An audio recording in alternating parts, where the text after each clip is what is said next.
Welcome to Podcasting Power Hour with your host, Jeff Townsend, aka the Indie Podcast Father.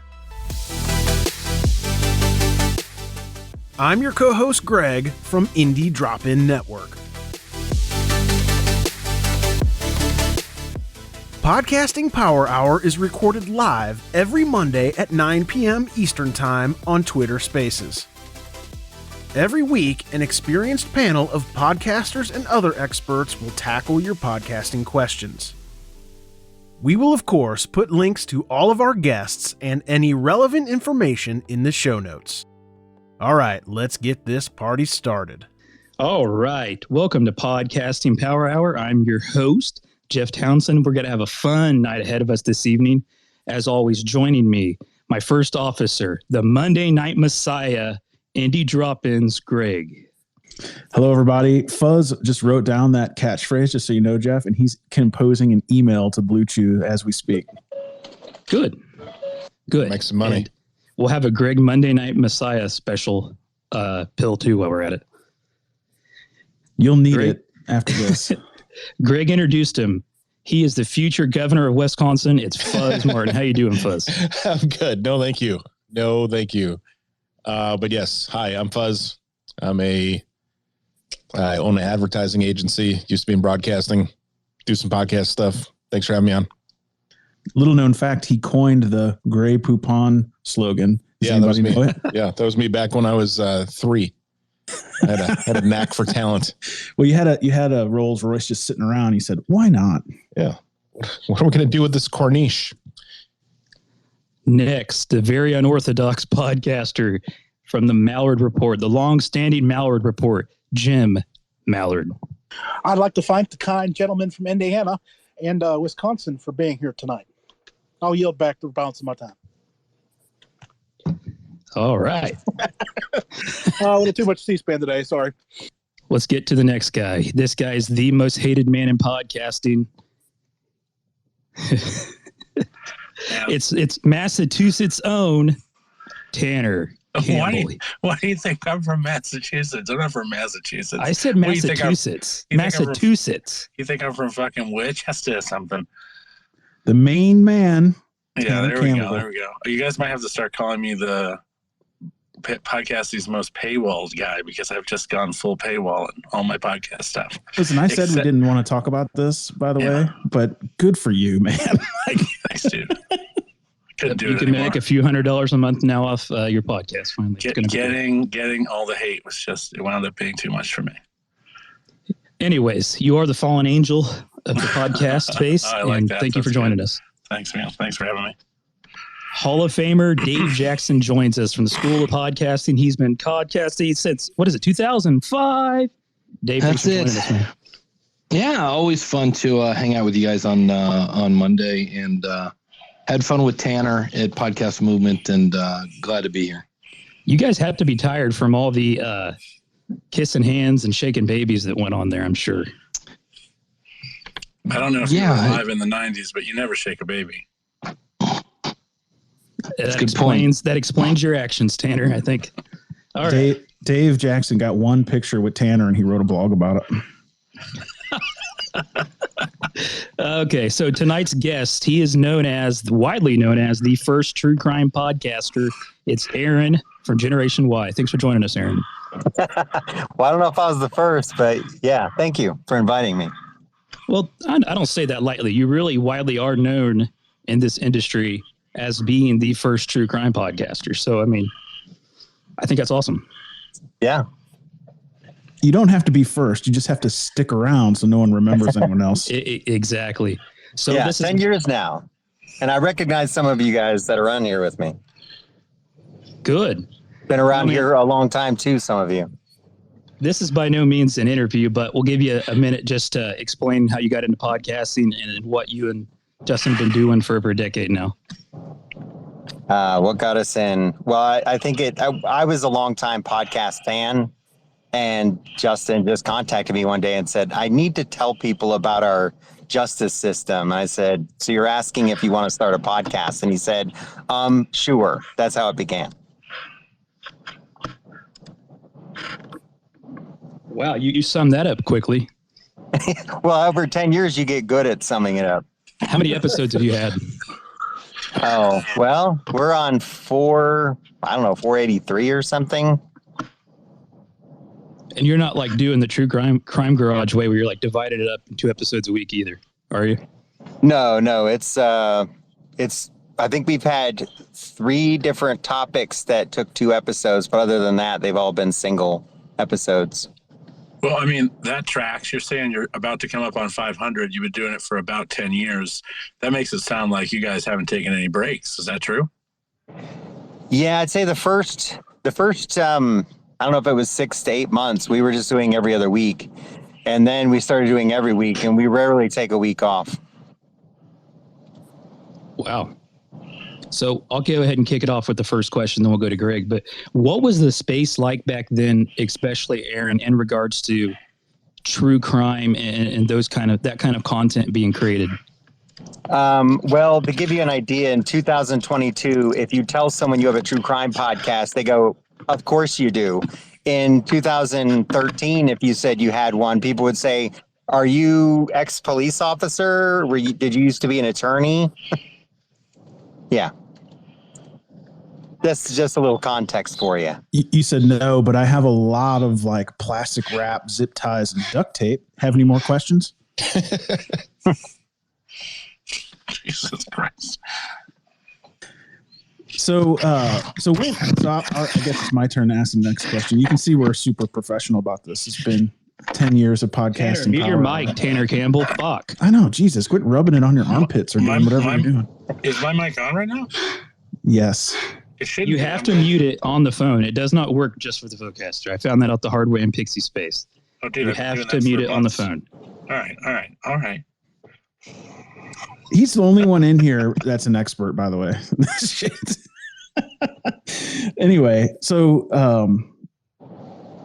my question is really about I know a lot of podcasters that come in and ask questions like struggle with the timetable of like a quote unquote successful podcast. How long were you producing shows to where you really felt like this is going to be a thing, like this is going to make it? I think it was probably a year to a year and a half in. Just you start to get regular people who write in and want to give you feedback all the time or ask how you're doing or send you pictures of their pets. Did you say write in? Man, you are old. Well, they type in, I guess is the better way to put it. No, write-in's the right way to put it. It's okay. When you've been around this over 10 years, they write into you. Look, you know what? I pick on people too, because when people say they videotape something, I'm like, really? You're videotaping still. So, yeah. Hey, Jim, has anybody ever sent you a picture of their pets? People send me pictures of ducks, actually. I should have known. Wow. Okay. Sure they do. Which is just remarkable. And sometimes they're not even mallard ducks, which disappoints me, but that's a whole nother story. I can't believe people send you unsolicited duck pics. That is so crude. I'm sure it happens to Pixie too, but we'll just leave that alone. Oh my. Wow. This was a rowdy bunch tonight. Dave Jackson, do you want to go ahead and ask something to a person that, well, I'm going to say it again. He was really one of the first true crime podcasters. I know that true crime is not your favorite thing, nor is it Tanner's, nor is it, well, a lot of people in here. Why the fuck are you saying that? I don't have anything against true crime, you jerk. When's the last time you listened to a true crime podcast? I don't listen to podcasts. I make them. Yeah, I think if I could step in, I would say it maybe isn't that he's not into it. It's just as long as it doesn't happen to him.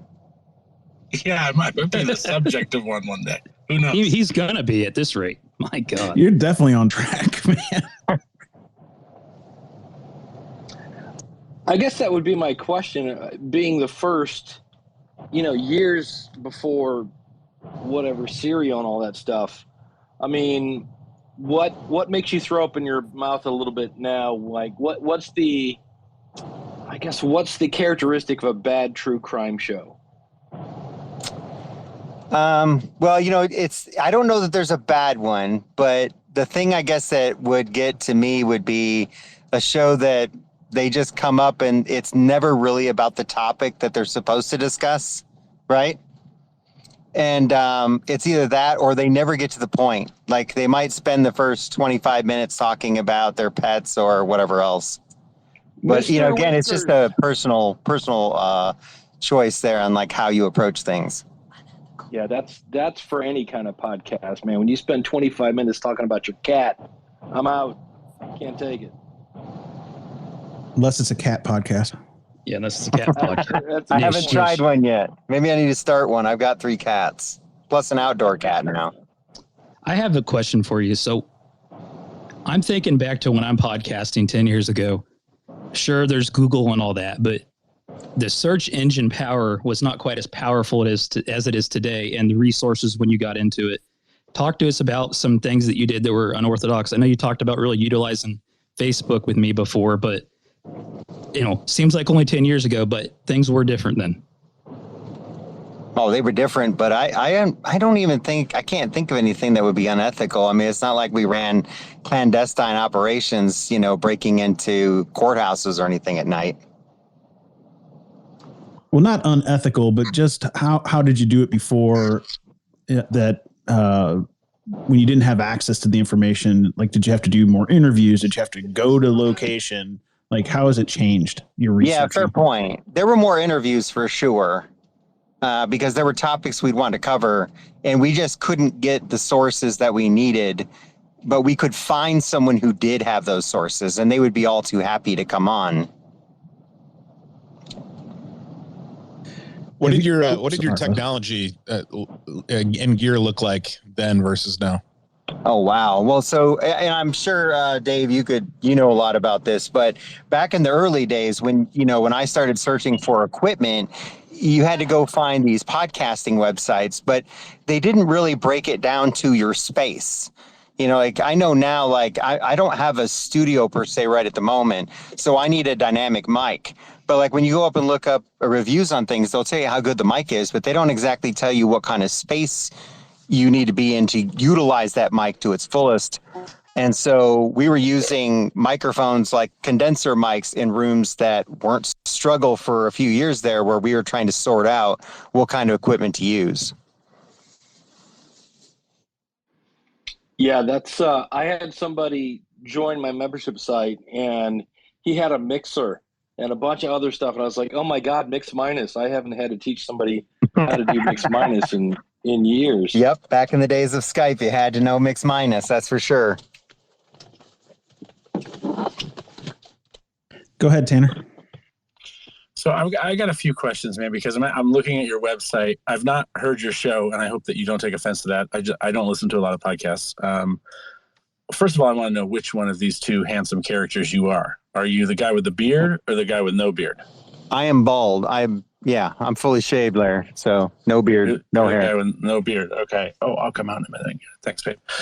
Second is, you have a team now. I imagine you did not have a team when you started. So I'm interested in knowing how long it took you to get to a place where you could bring on a team, and what did that really look like? I mean, sussing out the kinds of people that, people who are interested in true crime, especially now, probably easy to find those people, but people who are passionate about it in a way that their research and their writing and their work reflects their genuine interest in doing a good job and presenting material, that's probably a little harder to find. So can you talk a little bit about that?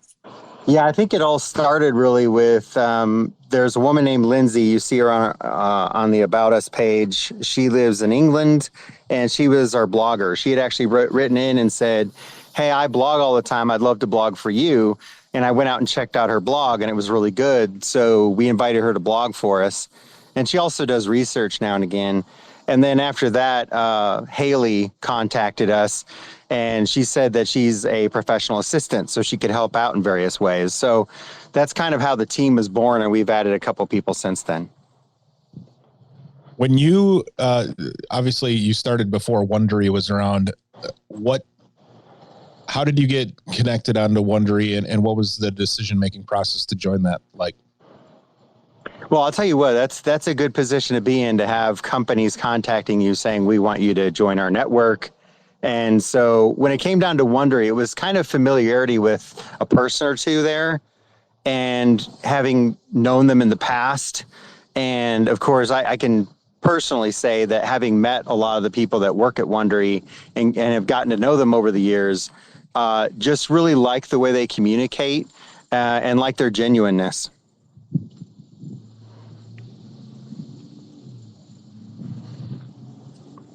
But I can also say that I've had very good histories with the other network too that we've been with. So we've had a good run so far. No real complaints. Awesome. Jeff, I see you inviting some folks up. Do you want to? Well, I had the Taste is Right podcast ask the request, so we'll go ahead and let you go ahead. Can you guys hear me all right?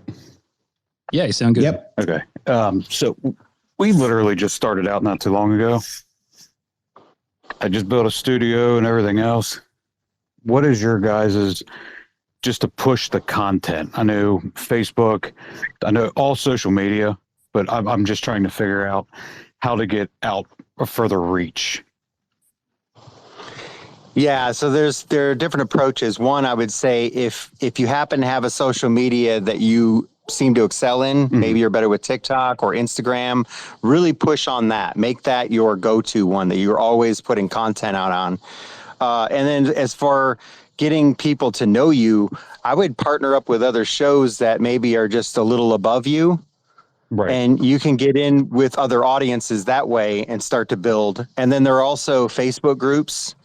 It's funny, Justin would say, oh, I went onto this Facebook group. It's all about podcasts. I went in their true crime section and no one ever mentions us. And I'm like, because we're not in there trying to push ourselves, Right. you know? Right. And so part of it is just starting to network with people. You might find other shows where you kind of just like what they say is cut of their jib, where you're just like, I like their style. And then you can kind of friend up with them and then you can kind of work together. I mean, it's easier to build up with friends than it is on your own. Right. Well, I have my cousin, they have a podcast also that they're Drop the Gloves. They talk about hockey and sports. Ooh, nice. They're 90 episodes in, right? Well, I'm on Anchor, Spotify, iHeart, everything else, and we literally just hit 100,000 listeners through all of that. And they're just now at like 1,500. So I'm just trying to think how to, because we have a YouTube channel and everything else. I'm just trying to think outside the box. What would, and that makes sense. I do appreciate it. Thanks for thanks for having me on here. But I would add, if you have 100, you're saying you have 100,000 subscribers? Not subscribers. We have 100,000 listeners. So okay. The followers, that's something else. I don't know if I'm being too loud. I'm sorry. The followers, we don't have very many followers, and that's what kills me. So it's like they're listening to it, they're not following. So I don't know. That just confuses me. So yeah, it is confusing. You have to kind of push that. Then you have to say, hey guys, thanks for the listens. Now hit that follow, hit that subscribe. Make sure you're staying up to date with us. You don't want to miss us. You think that should be in the first 30, 35 seconds of the podcast? Yeah, just when you introduce, I would start off with that for a while and I think eventually you could probably push it back to a later spot. But yeah, that seems to be a little bit of a weakness there, whether you have a lot of upside, then yeah, I would work on that. Okay. Like I said, I mean, this is the first time I've just noticed on Twitter that this was on there. So, I mean, I appreciate it. And the feedback's awesome, guys. I do appreciate it. I don't think it's over yet. We'll go to Tanner next, then Dave also has his hand up, but Tanner had his hand up first. Yeah. Hey buddy, what's your name? So I don't have to call you by your podcast name. Aaron. So question for you, Aaron. You say 100,000. Do you mean that in the time you've been doing the show, you have 100,000 total downloads? That's what you're meaning to say? Oh, when I was asking someone about their followers? No, wait. I think he's talking to the guy who's up asking questions. Yeah. Oh, okay. Sorry. Okay, so the analytics, when you go into our analytics. In Anchor is what I heard you say, right?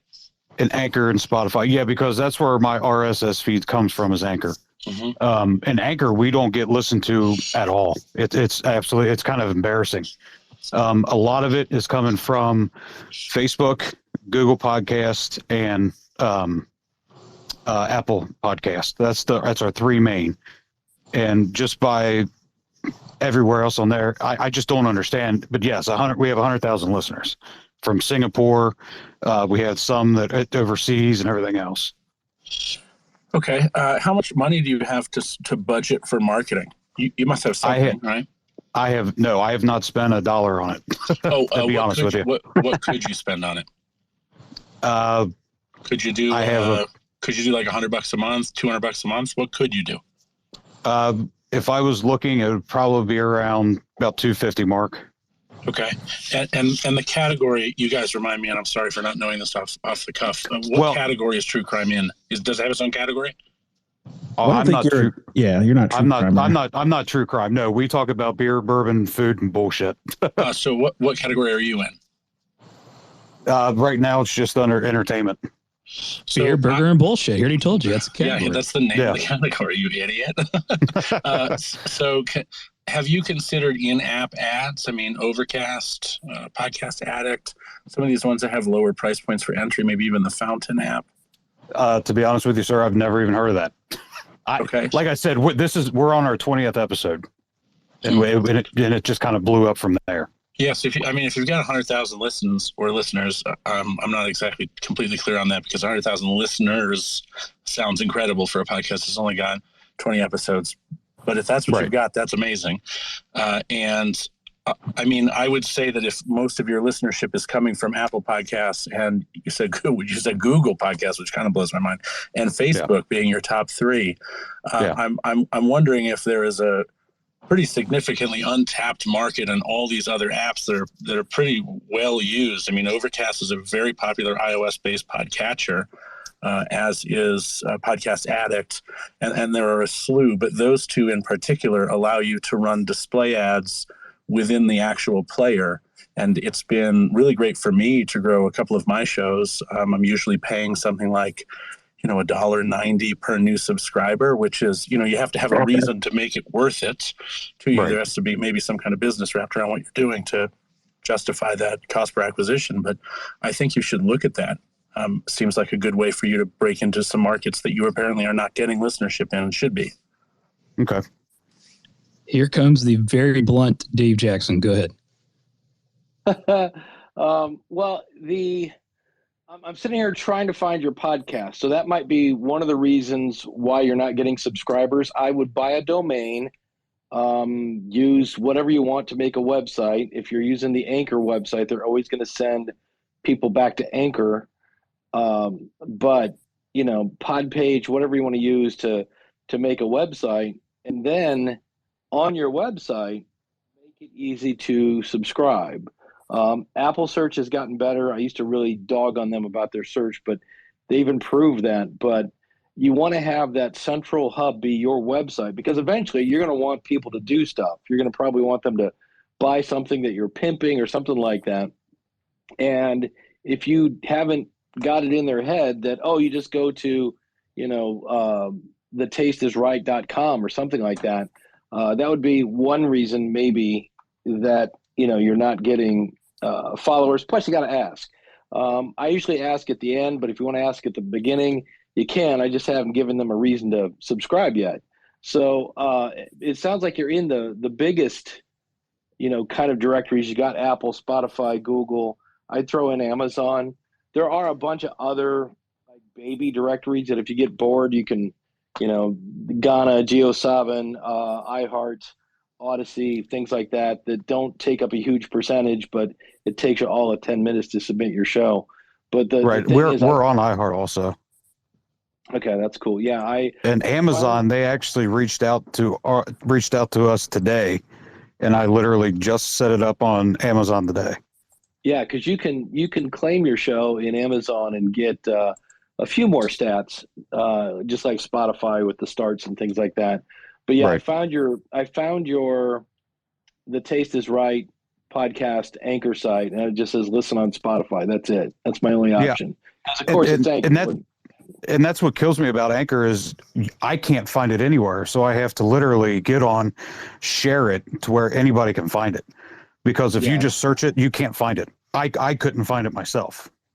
Yeah, it took me a couple searches before it came up. And so I would that would be my first thing would be, get a website going, get a presence, and start. Okay. You know, you've got an audience, but they don't have a home yet, and so that Right. way, if the crap hits the fan, then they know to go back to your website if for some reason you get deplatformed or whatever craziness that happens. You know, so that would be my advice, at least. Okay. All right, Greg, you can go ahead. This isn't school. You don't have to raise your hand.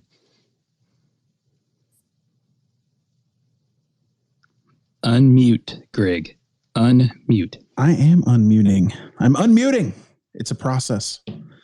So I'm going to just give some very specific advice. I find it much easier to focus on essentially one thing at a time. I don't know if maybe I'm just not as bright as many of the podcasters here, but what I would do to any new podcast, and 20 episodes is new.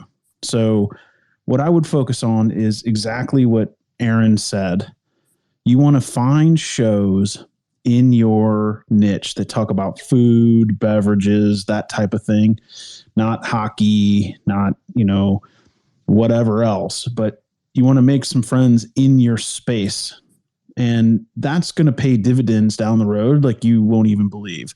I mean, getting invites to places and going on trips together and joining networks that cater to your specialty, and all these millions of things happen in a couple of years. Okay, so just to set the time scale on this. But what I would focus in is I would log into Apple Podcasts Connect, and I would obsess over two metrics. I would obsess over engaged listeners, and I would obsess over episode retention. Those two things.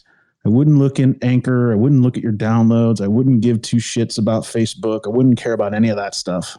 I would just look at those two things and get on other people's show.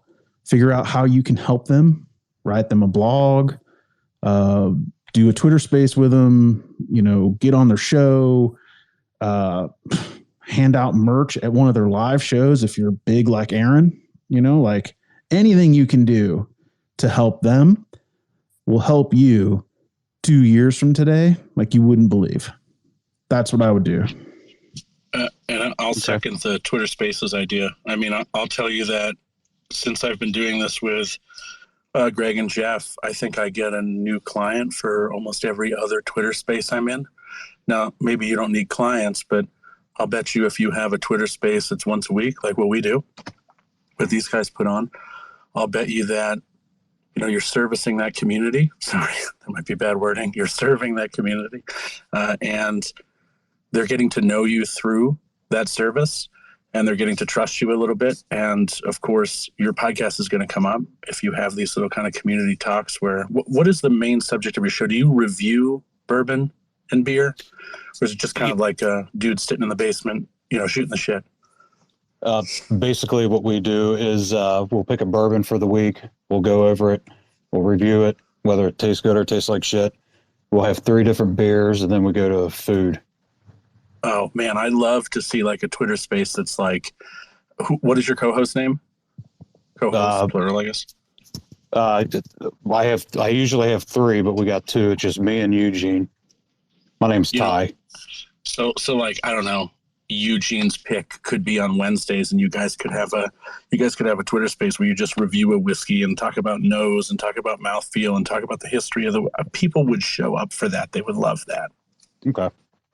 I like that, because I also think you said you threw in the food too. That at what point does that start to become too much and you just pick which one you want to focus on? And I think Tanner just gave a great example of that.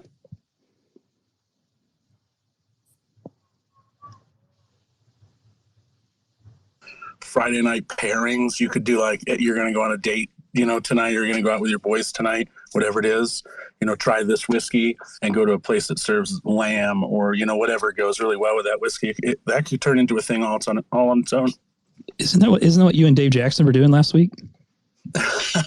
I spent last week yelling at Dave Jackson, absolutely drunk out of my mind in the lobby of our hotel.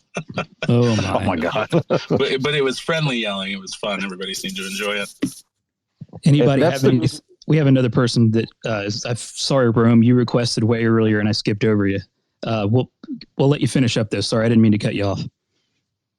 Oh, I was just going to say that's the good thing about, because we're based out of Cincinnati and they're getting absolutely huge with bars and everything else around here. So that's a really good idea too. I do appreciate it, guys. Thank you. Oh, no problem at all. Thank you for coming up. And a reminder, yeah, if you want to come up, talk to any of us, get some feedback, ask some questions or whatever, you can request to speak. If you don't want to speak, in the lower right-hand corner there is a chat, comment, tweet feature now where we can all tweet along and chat during this space. Podcasting Power Hour is part of Indie Drop-In Network. If you are a podcaster looking to grow your listeners, check out IndieDropIn.com. Indie Drop-In is always free, and we have opportunities right now for comedy, true crime, scary, and paranormal podcasts. Just go to IndieDropIn.com to learn more. Rome, did you have something you wanted to say? I know you requested earlier. Hey, what's up, bro? Yeah, about that Anchor. How did he get 100,000 downloads for Anchor? Because I use Anchor as well. And he said he didn't put like any money into it. So like, what steps did you do and like what social medias did you use? He didn't. He didn't, which is what makes it so amazing. Am I right? Am I right about that, dude? You didn't really do much. You just made a show. Right. We didn't put any money into it, but if you go into Anchor, it'll have all the different location, like where you could put the podcast. I literally went through every single one, shot it out. I took it. I have three different YouTube or Facebooks. So because I have a survival page also. So I put everything on every one of them, shared it out. I had probably 1,000 people literally share every one from both of my communities. They shared that out, and it just went from there. The only thing that is killing me is I don't know why they're not just hitting that follow. You know what I mean? Yeah. Because if it was that bad, they wouldn't have that big of a follow. A lot of people don't talk about this, Rome, and I think everybody in the room should think about this. If you haven't heard me say it before, haven't heard one of us say it before, it's not just you make a good show and you do good marketing, organic and paid. There is an X factor that no one can account for, and sometimes this happens. This has happened to me. My Stoicism podcast, zero marketing ever, currently gets 230 to 250,000 downloads a month. I don't market it at all. I cannot explain to you why that happened, just like he can't explain to you why it happened. There's a thing with every popular podcast that it's not about how tight their team is. It's not about their marketing. It's not about how good their content, and all those things matter. But there's something that happened that they don't know it happened. They don't know what it is, but it is. If it wasn't there, they wouldn't have been successful. It's like this. It's like trying to find. Never mind. I'm not going to get into astronomy. I'm not going to do that. But this is something that we don't talk about a lot in podcasting. That just because you get everything right doesn't mean you're going to be successful. Exactly, and I think that's what I'm finding out now is the followers, and you know what I mean. Are you telling me if you create good content, they automatically don't come? Man. Oh, jeez. But you have one leg up, and I think we're ignoring one obvious thing from Tanner, your show, and this show is that you're talking about something, right? You actually say beer bourbon reviews, right? That is something people are interested in. They know what you're going to talk about when they click. They, Tanner, you wrote a damn book on Stoicism, so I don't know why you're surprised. But yeah, but I wrote the book. I wrote the book after the podcast. The book is just like the podcast in text form. So well, I know, but you're an expert in the field, filling a niche, right? Like there is an X factor. I get it, but both of these shows are service. Like I'll use your word, servicing a niche, and it seems like the niche needs some servicing. Michelle did tweet out. Trying to get back to it here. Michelle Jackson, my favorite Jackson, not Dave Jackson. She did say, which state is he from? He could review locally made spirits and do a tour by state. This is an idea I wanted to make sure I threw out there using the comment feature. She is absolutely correct. And we already have it planned to take the Kentucky Bourbon Trail because I am in Northern Kentucky. So we were actually going to take the Kentucky Bourbon Trail next month because they come out with new barrels at the end of October. So we're going to do the last barrels next month. And then to be sure and tweet that company when you put out that episode. And that's what I have not been doing, is actually tagging. I just did Elijah Craig and I tagged them. They actually reached out to us and said, thank you for, putting it out there and this and this. So they were really cool company. Romeo, you have anything else? Yeah, speaking about what they just said, do you guys tag your guest, or you feel like it's better not to? Man, you can tag them all you fucking want, but I'll tell you right now, your guest isn't going to do shit to promote your show. Like 9 times out of 10, it's so irritating. It's infuriating. Aaron's an exception. Aaron was good. He's a podcaster, though. He understands the struggle. That's true. What it can make it easier if you give them you kind of have to Jedi mind trick them to get them to participate, to say things like, the better this performs, the better it will perform for you. Saying things like that when you're getting them set up so they take their headphones and their microphones seriously, and they don't wear dangly earrings with their AirPods, things like that. And that can work with getting people to reshare and to promote. If you give them really cool assets that make them look smart, they will probably, not that they will probably share, but they'll be more likely to share it if you share, maybe 3 audiograms. You say, hey, I know social's a pain in the ass and everybody needs content. I picked out these 3 audiograms from the hour-long interview we had. Makes you look just killer smart. You gave great ideas. If you want to share these throughout the week, feel free. And maybe they will, but I don't know about anybody else in this room. I've been on a few podcasts myself, and as much as I understand how important that is, I will tell you that as soon as I get off that interview, I'm like, oh my God, thank God that's over. And then I forget all about it because they're kind of stressful for me. And they're probably also stressful for your guests, even though they appreciate the opportunity. But you probably do listen as soon as, like, if they email you and say, hey, Tanner, your episode's live. Here's the link. I think it's really important to follow up after, it's real easy to record and then, you edit it and it might come out, next week. It might come out 4 weeks from now, but it's really important to follow up with your guests and say, hey, this is live. Here are the links. I'd appreciate it if you share with your, social following. And if you are going to write something for them or try to help grease the skids, I recommend looking at their social profiles and writing something that's in their voice and not in your show's voice. Otherwise, it's going to sound, they might as well just retweet whatever you're doing instead of, they're not going to tweet something that you wrote if it doesn't sound genuine to them. So if it's other thing, sorry, go ahead, Dave. Well, the other thing you have to keep in mind is when you interview this person, you got to ask a question that they haven't answered 15 million times before, because I've been asked, what was podcasting like in 2005 in about every other kind of, interview, but I'm not going to share that with my audience because they've heard me answer that question at least 17 times. So try to come up with an interview that maybe isn't quite so cookie cutter that, if I have to hear Pat Flynn's story again, it's like, yeah, I've already heard that. And consequently, Pat knows that. He's not going to share it with his audience because they've already heard it. So you have to kind of try to think outside the box of the typical, podcast interview. I was going to say, when you have your guest, ask them if they have a PR person, because you might be able to just email them and say, hey, we're on, this guest was on the show. Here's some assets. They might be able to help you, a little bit better than the person themselves. And a good place to start, I love it. The book Make Noise by Eric Newsom.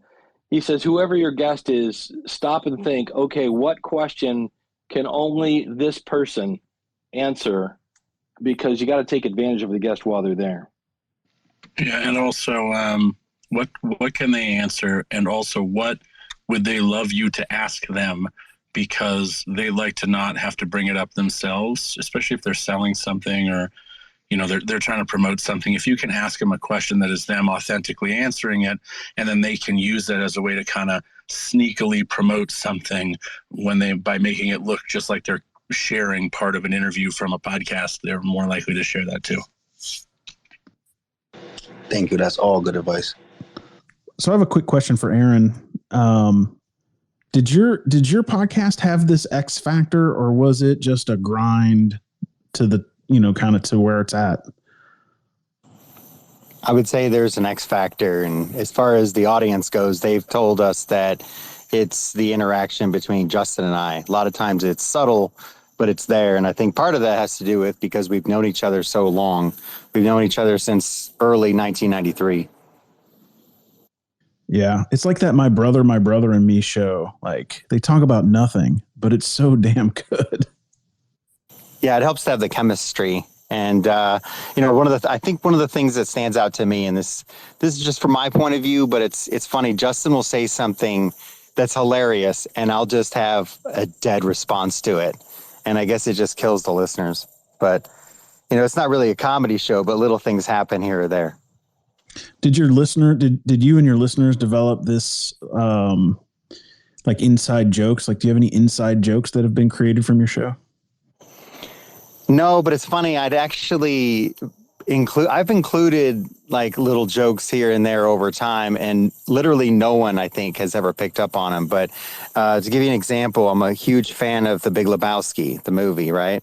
And so I've made references to that in a lot of the episodes, and I've never had anybody write in and say, "Oh my God, you referenced this movie again," or anything like that. So who knows if anyone's picked up on it. Someone's going to write a book someday of all your Big Lebowski quotes, like a coffee table book. But yeah, I love the X Factor thing. It's a true thing that happens. And anybody that has listened to podcasts, they can probably identify what the X Factor is for each show. Yeah, I think your intuition that it has something to do with the chemistry between hosts when there are hosts. I think that's a really good one. One of the reasons I feel that Stuff You Should Know show, my girlfriend listens to it every day. She'll listen to like a dozen episodes a day. It's insane. And she's always giggling at she's not like, oh, that's interesting. She's always giggling at the two guys whose names I don't know, who are just constantly like kind of joking with each other or being dorky or being really awkward. Like that's the part of the show I think she likes the most. I don't even know if she retains any of the stuff she should know. I think she just loves listening to these two guys talk. That's a great show and a great example, definitely. Go ahead, Pixie. I have a question for Aaron. So how do you make yourself stand out amongst all of the other true crimes and to really give people an insight of how to lean into the kind of topics that you're talking about on your show that make you different than everybody else? Well, I don't know if this is the answer to your question, but I would say that one thing that we did without even thinking about it was we just stayed true to ourselves. So we don't have personalities that we adopted for the show. You're literally getting us. The only difference is in real life, I'm pretty silly.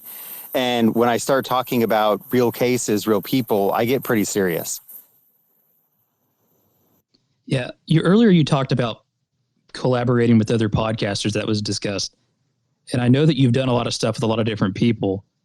And I think a good example of what Pixie just said, like True Crime Garage, they're not quite like you and Justin at all, but you guys are able to help each other out.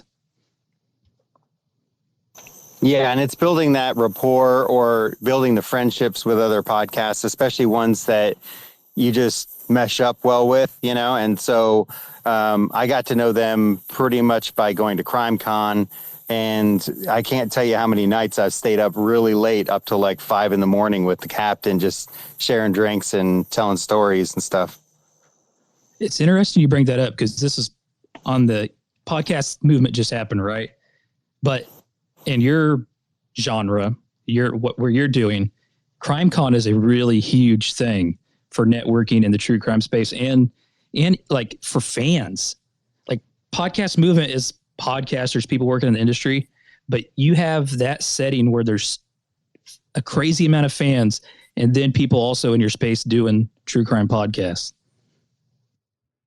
Yeah, and that's also, that's another relationship that was built over time. We were the first podcast to sign with CrimeCon, and we've only gotten closer over time. So that's another great thing. I mean, we're doing our 10-year event here on September 8th in North Kansas City, and CrimeCon actually tweeted out about it just because, they like us.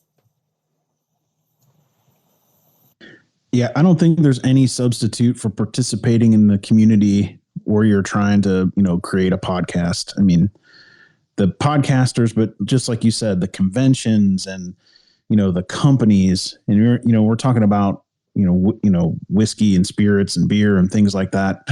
There's got to be a million things to participate in to where those relationships, everybody knows somebody. So you have to meet at least a couple people, and then the web starts forming.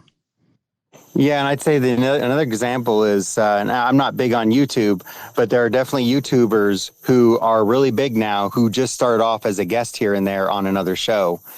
And so, like with The Taste is Right, that I can totally see where your show could, one of your hosts or both could join other shows here and there, either on YouTube or on a podcast, and people would get to know you and say, "Oh, I want to hear more from these guys." Right. We were actually got invited to go to, it's Kentucky State. They're pretty good. They're not a podcast, but they're big on YouTube, and they invited us down too. So, I mean, there's little things we're getting ready to do, but like I said, I seen that, and I appreciate the hell out of it, you guys. Yeah, you're gonna be part of a community that's just gonna do more and more for you. But it's really about getting yourselves out there because you obviously love what you do. I can tell.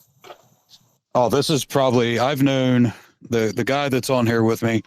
I've known him since our freshman year in high school.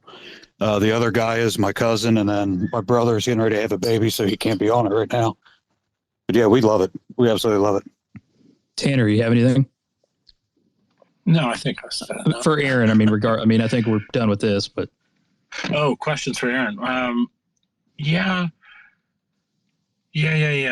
I was going to ask it earlier, but I think I thought I was taking up too much microphone time. So what kind of, as far as production's concerned, Aaron, do you find that, and I realize that you came into this space super, super early, and I think one of the benefits of being first to market, let's say, or one of the first to market, is that there's a certain amount of acceptability to things that are of like a lower audio quality. Like you start off, the audio quality is shit. I'm not saying it is. Again, I haven't heard your show, but you get this great following because back then audio quality didn't have to be good. And so as the audience grows and your podcast ages, maybe you never have to make it better because you've gotten that, again, you were first to market. And so you've gotten that street cred, so to speak, early on, and you've never had to upgrade. My suspicion is that that's probably not true for you. But have you, at some point, did you find it necessary to up your game? Did you get feedback that suggested that was necessary? And when you compare your quality to the quality of, your run-of-the-mill standard true crime podcast out there, do you find that you are quality-wise, and I'm talking about audio quality-wise, do you find that you're leaps and bounds above those standards? Well, I would say that the audio quality pretty much started to matter when we were 80 episodes in, right? That's where we started to find it was important. Now, I've always been into audio. Like when I got a new car a few years ago, the first thing I did was I took it and had all new audio stuff put into it. So I'm kind of an audiophile, but the one thing I didn't understand was what kind of equipment I needed. And I talked about that earlier. So it was a struggle. There were years where I was trying different equipment, mixers, audio interfaces, you name it, even a Rodecaster. I've tried so many different things. And really what it comes down to is eventually you figure out there are certain types of equipment that you need for your space. And once I understood that, it was a lot easier to make the audio sound good. Now, I think it's a lot easier in 2022 for any podcast to sound decent. So I don't think it's as difficult today. But I mean, if you go back to 2010 or 2012 or whatever, it was a lot more difficult to sound good because most people are using headsets or cheap little mics. And so even just a lot of those mics that you get at a store are just condenser mics. And so it picks up cars that are driving down the road.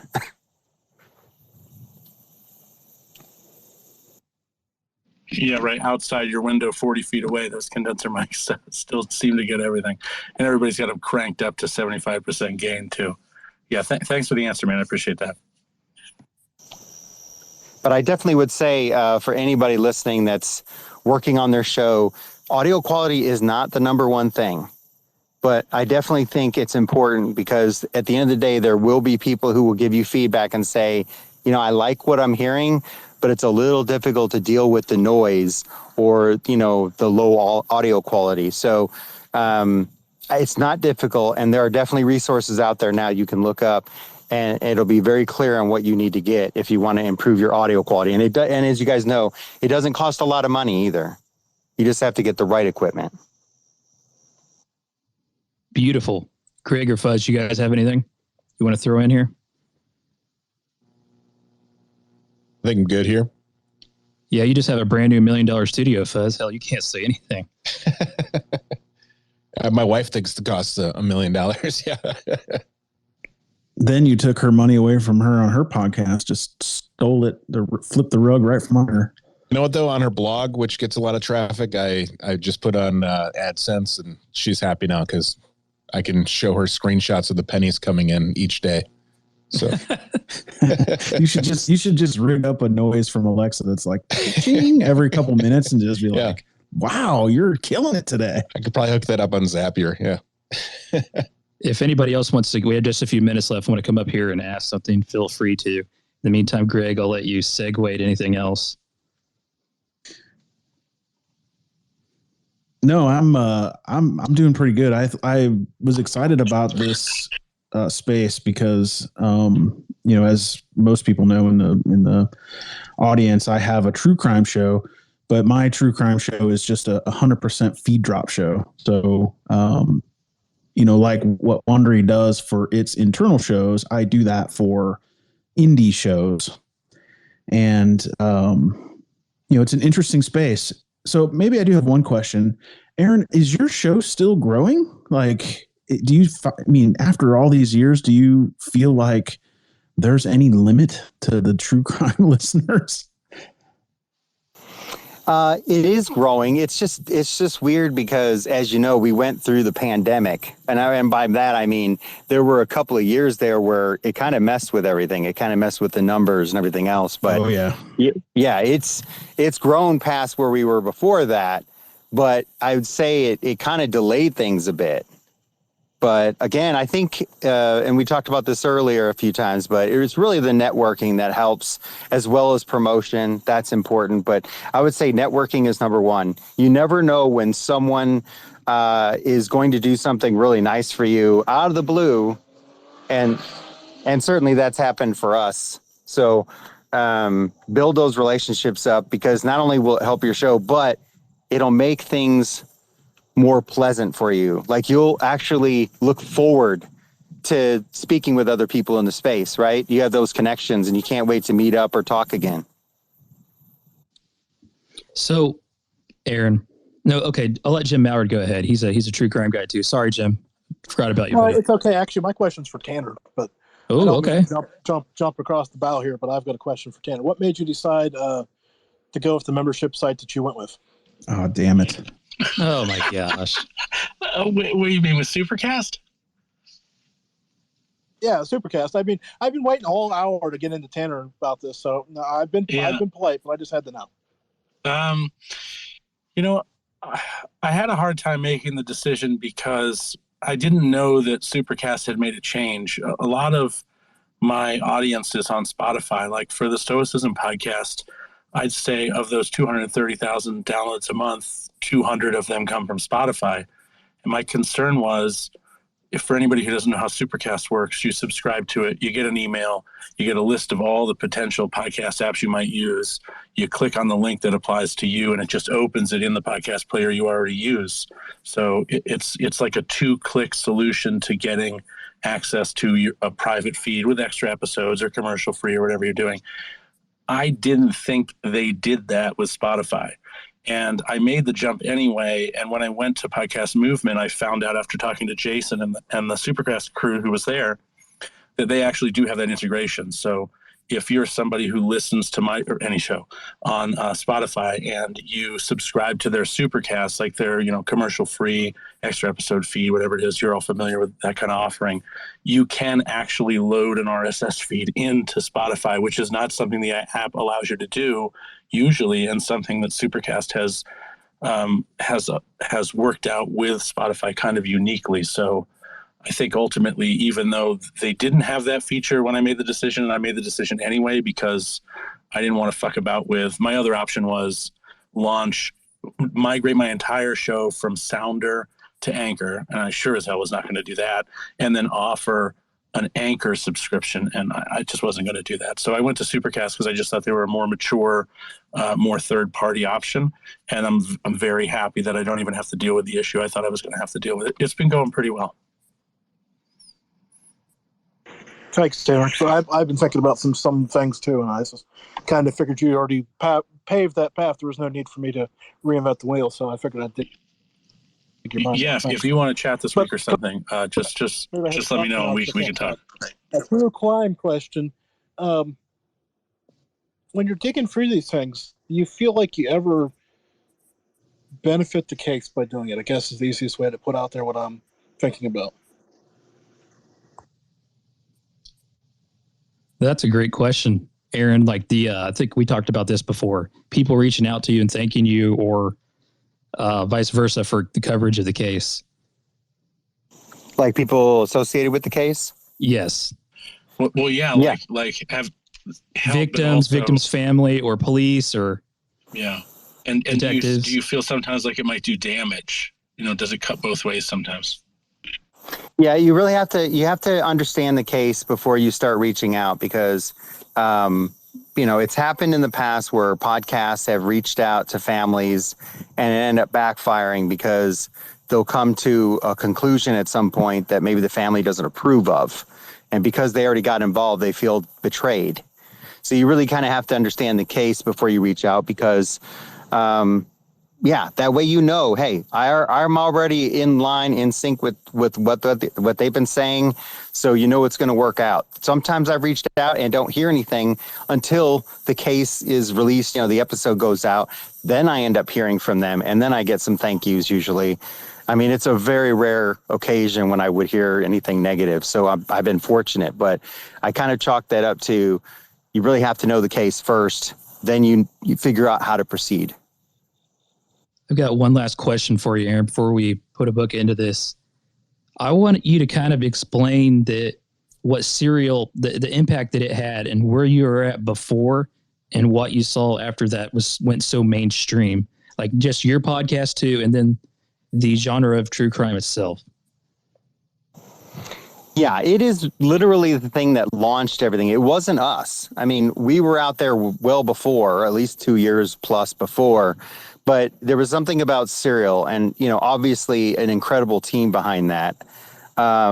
But the other thing is too, while people might say, oh, well, I love Serial, I have to find all the other true crime, there were literally people going, oh, now I've heard your show, I actually prefer it. Other people would say, oh, it's not like Serial, I don't know if I like this. And other people would say, more true crime, and they would subscribe. So yeah, Serial, it changed the game. And I think it not only changed the game for true crime, but for podcasting in general.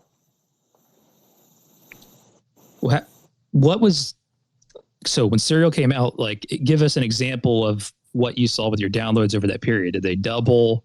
I mean, what was the impact for you and Justin? I know it's been a long time now, but. Yeah, let's just say we noticed it started spiking in a way that we hadn't seen before. Because, it's all relative, of course. We saw a spike long before when another podcast had mentioned us. That helped.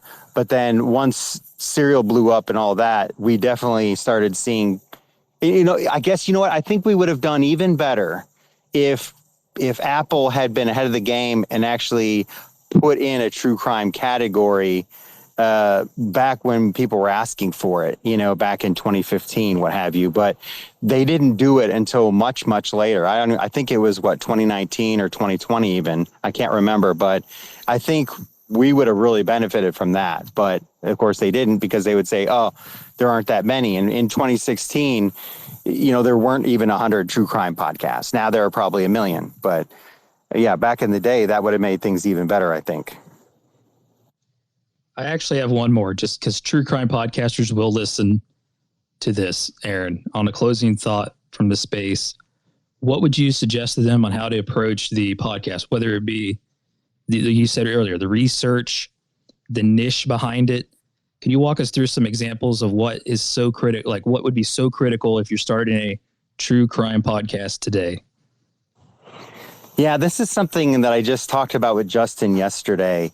But I think the number one thing is you have to be true to yourself. You know, even if you are adopting a personality, whatever you're doing, you need to go all in. It needs to be you or whatever you want it to be. But on the other hand, just because this is close to my heart, I do feel it's important to treat people with respect, you know, whether it be the victims or their families, what have you. I think there needs to be a level of respect there, but that's just my opinion, you know.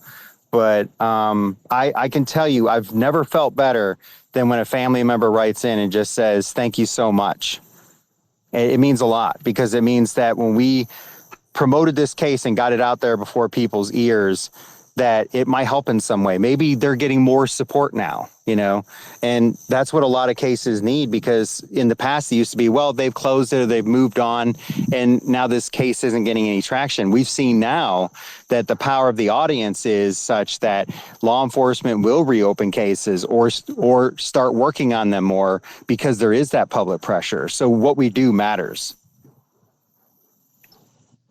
Yeah, I agree completely. The second part of that, if somebody's starting a true crime or doing a podcast right now doing that, do they need to specialize in something, or just, hell, I'm going to talk about anything? What would be your advice as far as starting one today goes, in regards to that?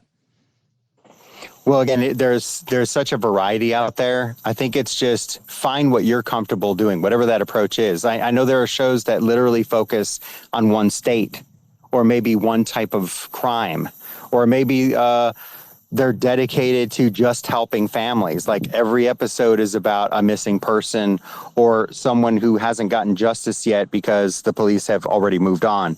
So whatever it is, figure out what you want to do and put your heart into that. Greg, what do you find? He just used the state as an example. You have so many different podcasts you've shared on your network. Can you elaborate on some of the things that he's saying here? What do you see the most success in the true crime area on your network? Yeah, I think you're spot on. I think that when people find what they're good at, you know, step one is something that you're super passionate about and interested in, whether it's, you know, crime, like you said, crimes against families. But I think specialization is critical in all podcasting, especially in the beginning, because when you're building an audience, you have to somehow communicate to the audience what to expect. And, you know, I think, you know, you articulated this sort of with the Serial comparison, right? Serial is such a different show than yours. And when they came to your show, they said, "Oh, wait, this is not like Serial, but do I like it?" You know, but, you know, and in your show, it's pretty clear kind of what you're doing. I think nowadays it has to even go way, way, way further. You know, you have to go to the point where a listener, when they hit the follow button or subscribe button or whatever the hell app they're on, they have a 99% chance of getting what they bargained for. And those are the shows that blow up on my network. So, you know, I even had one that just did art crimes, like art heists. God, I couldn't think of the name. I couldn't believe how many downloads you got there in the end. You did a good job. Jeez, it's the brain-mouth interface is malfunctioning. But see, this is with no editing. This is why I'm a podcaster, not on the radio. But yeah, the more specialized you can be. I'll tell you one thing people hate is plane crash podcasts. I know there are some that are good. There's like one or two good ones, and I know Jeff listens to a really good one. But those on my network, like if the average show, let's say, gets 20,000 downloads or something, that thing will get 8. Like it is just like obvious. Don't put that on here. So just something to think about. Didn't you say what was it? With the Colts one that did well, or was that the one that you saw issues with too? I'm trying to remember. Colts doesn't do well for me. I know there are people who focus on Colts that do really well. And I think the Colt shows that do well are more like Serial, where they focus on something for a really long time or have a season on something and go deep and talk to victims and hear things. The single episodes, for me, don't do as well. Same with like the ones that focus on, I know it sucks, but the ones that focus on like addiction and drug crimes and things like that, the more horrific they are, the better they do. I know that's horrible, but the really bad ones, off the charts, especially if they happen in like weird places. No, that's interesting. This has been an interesting conversation. Does anybody else up here have anything else they want to say, ask, mention, or throw in before we go around the horn? Yeah, so this has been awesome. We haven't really dove into like a genre specific thing yet over the last couple of months of doing this. It's just really interesting to think about and talk to somebody who's been doing it before we kind of seen this big boom for podcasting. So I think it's awesome. And I appreciate you taking the time to do this, Aaron. I really do. And it's been awesome getting to know you over the last year, man. Yeah, enjoyed it. And nice to meet all you guys. We'll go ahead and you can hold up for a second. We're going to go ahead and we'll get with you last on where to find all your stuff. But Fuzz, go ahead. Oh, I just want to say thanks, Aaron, for coming on today. And thanks to everybody who came on with questions. And Jeff, of course, thanks to you, brother, for putting this on every Monday at 9 p.m. Eastern Daylight Time. And I'm really struggling today. I'm not going to lie. I was hungover as shit today. So struggled to get through the day. All right, Jim Mallard, go ahead. I'll just echo the thoughts, and if we need a good Indiana story, we'll turn to you. Ah, yes, exactly. Tanny Campbell. Tanny Campbell. Thanks for having me, man. I appreciate it. I actually want to talk to you guys after this to see if we can't get another little one of these spaces going. If anybody wants to listen to another my Tanner podcast, Campbell project, Greg. Yeah. If anybody wants to listen to my podcast, it's paywalled now. So good luck. You can check my bio for some information about that. I do a daily podcast for podcasters. I'd love to have you as a listener. It's $5.40 a month. You get an episode every day. And thanks for having me, guys, and let me plug my shit all the time. I appreciate it. No problem. You can't top that, Dave Jackson. You are a Hall of Famer, though, damn it. But you're not 540, are you? No, I'm free every Saturday, and if you want my paid shit, that's over at schoolofpodcasting.com. And I think my main takeaway that I was like, yep, there it is. And Aaron was saying the key was he was just being himself. And I think sometimes people try to be who they're not, and that gets really tiring real quick. So thanks for having me as always, and it was a lot of fun. Dave and everybody else we spoke to are just great resources, and I encourage anybody, if you haven't, that's listening, feel free to reach out to them. Tanner might make you pay to talk to him, but nevertheless, Greg, take us home. Yeah, thanks everybody for showing up. If you'd like to subscribe to my show, it's called Good Evening Podcasters, and it's $5.39 a month. So perfect. You son of a bitch. You Texacode me. Yeah, exactly right. I'm just right across the street and a little shittier. But no, if you want to check this out, in about a month, this episode will pop up on the podcast. Maybe sooner, depends if I get my act in gear.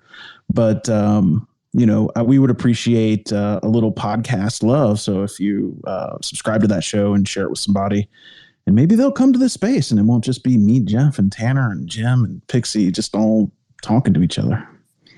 Yeah, that's my challenge for the group. Go find one person and bring them next week, and Tanner will buy you a coffee. Aaron, man, we'll let you close it out here with where to find all the great stuff that you're doing. And again, respect everything you've created, the content you've created, and you taking the time to do this. You're too kind, Jeff. GenWhyPod.com, GenWhyPod.com, or of course, we're on every podcast app you can imagine. Generation Y Podcast. 10 years this year as of June 16th. Such a simple man, and the power of your words are amazing. So thank you, Aaron. With that being said, Greg, are we taking next week off? Yeah, we are. We are, because it's Labor Day, not because, like Aaron, we've built a throne out of our ad revenue. So you heard it. We're going to take Labor Day off because apparently Greg is just so tired from all the labor he puts in. And we'll be back on the 12th? Man. Yeah, practically next year. It's going to be stupendous. And we'll see you on the 12th of, is it? Wow, wake me up when September ends. Holy shit. It's going to be September. Not Mondays, 9 p.m. Eastern. Thanks everybody for listening and those of you who spoke. Tanner Campbell sucks. He sure does. What a piece of shit. You should go to Greg's podcast. It's cheaper and just a little crappier. Thank you for listening to the Podcasting Power Hour. Everyone is free to participate on Twitter Spaces every Monday at 9 p.m. Eastern Time. To join, just follow Jeff at podcast_father or Greg at Indie Dropin. If you found this podcast helpful, go into your podcast app and write a quick review. Other podcasters will see it and know this show is worth listening to. Also, I'll put a few links in the show notes for ways you can support the show. I think by now you know we love our coffee. Have a great week. Anybody's good to go ahead and jump out if you want. We'll just shoot the shit for a minute, then I'll get off here. Yeah, letting it cool down a bit. Yeah, it was a different kind of pace tonight. I mean, it wasn't a bad thing. It's just... No. I'm hungover as fuck, like I just said, so I'm kind of tired, you know? Really? Oh. I stayed up late. I stayed up till 5 a.m. Well, that's not staying up late. That's not going to bed. Bingo. This ain't college. What were you drinking? Oh, there's about 13 Coors Lights. Oh, that sounds terrible. Of course. What is wrong with You deserve everything you got. Right. I was going to say, guys, this is a really good space. It's really nice to be able to tap into some of the more established podcasts and be able to find out what helped them, because there are so many different ways to do podcasting. I appreciate the space and I appreciate being able to be up here on stage with you guys. So with that, have a good night. I'll probably see you guys in other spaces. Thank you, Pixie. Good night, Sorry, Pixie. I forgot to give you that moment to shout out. Nah, don't worry about it. Dave, man, you just kind of went along with that too. What you said, like at the end of the day, like we just talked to this guy who's always in the Apple Top 100 charts. Basically, he's been doing this for 10 years, makes plenty of money from it, but it was still the fundamentals of content creation that are most important. Yeah, I mean, I say that all the time. It's not the tech. It's really not. So, Dave, I have a question for you. You started in 2004. What's going on with your podcast? How come you're not in the top 100? I suck, apparently. I'm totally just joking. I didn't want to ask that when anybody was on. I just want to mess with you. Because there's 1 zillion podcasts about podcasts now. There really isn't too many. There really isn't too many. Are you kidding me? Go to podcasts.podcasting.com. I just added 2 more. What's fun is at the bottom of that list, there's like 30 that have come and gone because, you know, there's gold in them there hills, and then they find out that there's not, and they kick out real quick. And it's fair to mention that Dave never includes me on anything. I can't even get him to accept my friend request on Facebook or to connect on LinkedIn. Dude, you were brutal to Alban today. Like, I laughed out loud. You're like, I tweeted about that, but you wouldn't know. Oh, yeah. I like giving Alban shit. Yeah. Well, I'm now going to go into Facebook. My problem is my Facebook's just a mess. And now I got somebody who made it a duplicate Dave Jackson that I have to go find and kill. Like, you got an impersonator? Yeah, I guess I should be happy. Like, that's a level of, like, look at me, I made it. Somebody's impersonating me. And I'm like, I don't really have time for that kind of bull crap. What is the site again, Dave? It's podcastsabouttpodcasting.com? Yeah. No, it's off of the School of Podcasting. Oh, I see. The School of Podcasting. Thanks.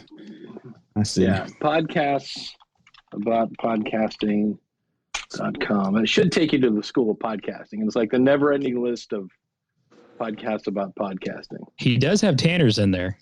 Yeah. Do I not have yours? This is you did no. This is the funny thing about mine. It doesn't say Jeff. It says this is not Adam Curry. It's Curry. Jeff. It's Jeff. I love that. It's so funny how Can we irritating reclaim Jeff people as the get from stepfather that. of podcasting? Here we go. Stepdaddy. Wait, Hey, can you I got- tell you guys one thing that's irritating? When you make your first little space ever because someone's awake with you and say that they're awake and then they refuse to join and you have like 3 random people on there. That was really random. It was you. Well, I will dude, say hey, this. I appreciate you guys having me on there and actually letting me speak because that helped me out big time tonight.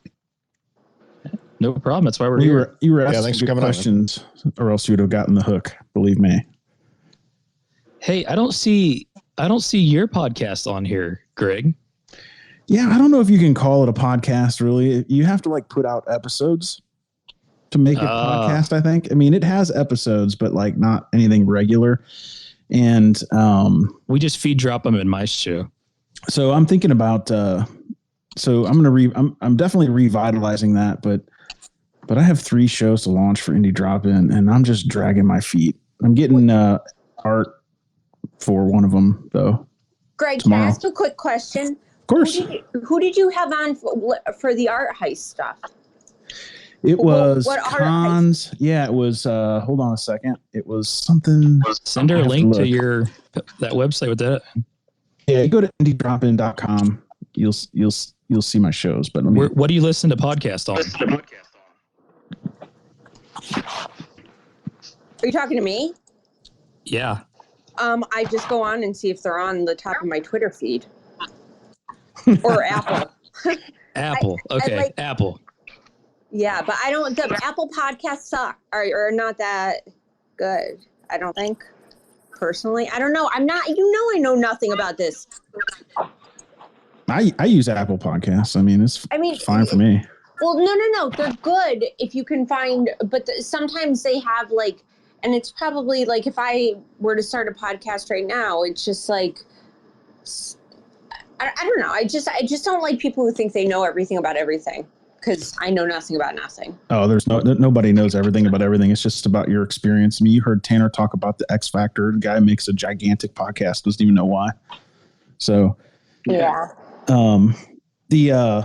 This is one reason though. You said you search on Apple Podcasts and you can't find stuff, and this is one reason why I harp on going to Apple Podcast Connect and just focusing on your engaged listeners and your retention, because when you buy in-app ads on Castbox and all that, Overcast, it helps you in the short term, but followers in those apps don't move you up the search ranking. It doesn't move you up the top charts. It doesn't do anything for you other than get you some listeners, which are great for the short term, which, by the way, you can count on 1/3 of any listener you get via advertising. You can count on 1/3 sticking.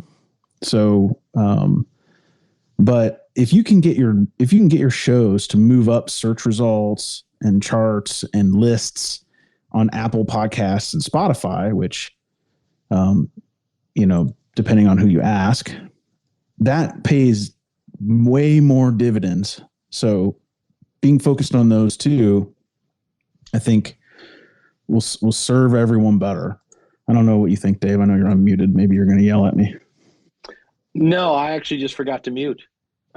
Okay, I was like, shit. But Jeff, we are now friends and LinkedIn buddies. So. Oh, yes. Unbelievable. Finally. Jeff actually found me on LinkedIn, one of the very few people who know my personal details. It's because we have a bond, a man romance outside of just this space. So it wasn't that hard to find you. It's called a bromance. Don't call it a man romance. I know that's too so far. weird. It's too far. Hey, I'm tired, man. I'm dragging ass. I got to get off here. Hey, can I ask you 2 lovebirds a question? No, sure. Yeah. Talk to the wife. Greg, I got a question. How many podcasts have you subscribed to that you found on Apple Podcast or Spotify's list of podcasts in the rankings? Well, it just depends on what stage you're at, because I would say by using using the search, I would say most of them. Using the list, I would say fewer. But what happens is okay. I'll just give you an example right now. So I'm listening to like sci-fi related stuff right now. And so what I did was I looked at the top shows in Apple Podcasts, and I'm skimming through and I'm like, okay, this is a celebrity, don't care. Okay, this is put on by like NPR, don't care. This is, and I go through and I look and I see if they're, people I know or authors I know, things like that. And I'll click it. And then what'll happen is I'll start going down the rat hole, because Apple Podcast says, if you like this one, like you might like these. So, or subscribers of this one follow subscribers of that. So I'll follow the rat hole, and I'll, like, for instance, I've got 3 that I'm not sure if I'm going to keep listening to them, but like Derelict was on the top 100. It's a audio drama, sci-fi. So yeah, I mean, yeah, that's how I find them. How else can you find them? I only find them one of 2 ways. Either I go in and I search for something that I want to listen to, a topic, or I hear a recommendation from another podcast. Yeah. I can't say in the 10 plus years that I've been listening to podcasts that I've went to, I'm lying when I say that. I went to the list, the top 100, and went and tried to find a podcast because these are the best. So I went there to find podcasts to listen to that I enjoy, and usually not haven't kept one podcast out that I found in the rankings. Yeah. So that's what I'm saying is everybody worries about the rankings. They're all about the rankings, but I don't know if that gets you any listeners. To be honest, it's not. So here's the thing. The rankings absolutely get listeners, absolutely, without a doubt. But the rankings are not what I'm worried about for a beginning podcaster. Apple and Spotify rank their search result relevance based on some of the same things, if not exactly the same things, as the rankings. So when you go in and search, indie drop-in, right? That's super specific. But if you go in and search true crime in Apple Podcasts, you're going to get 1,000 shows, and where you show up in that list is based on things